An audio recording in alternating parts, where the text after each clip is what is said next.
سب سے بڑے صوبے سے نون لیگ کی وزارت کا دھڑن تختہ۔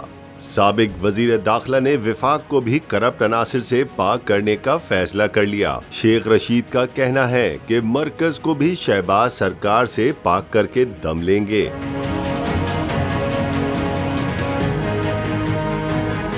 سابق وزیر داخلہ نے سپریم کورٹ کو سلام پیش کرتے ہوئے کہا کہ مریم نواز سمیت سب نے عدلیہ کو دھمکیاں دیں اور دباؤ ڈالنے کی کوشش کی۔ اس کے باوجود سپریم کورٹ کے معزز ججز نے تحمل کا مظاہرہ کیا۔ شیخ رشید نے کہا کہ آصف زرداری نے چودھری برادران کے درمیان دیوار کھڑی کی۔ فضل الرحمان منفی بیانات دیتے ہیں کیونکہ وہ انتشار چاہتے ہیں۔ شریف برادران کے بھی جلد ٹکڑے ہوں گے۔ نون میں سے شین نکل جائے گی۔ شیخ رشید نے ایک بار پھر پیش گوئی کر دی۔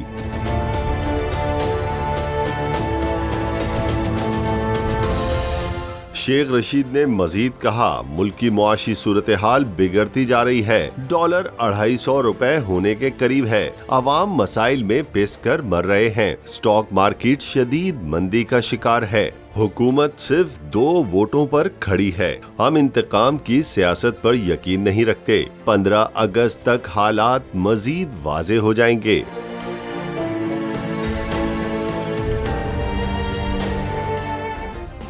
سبسکرائب کریں اور بیل دبائیں تاکہ کوئی خبر رہ نہ جائے۔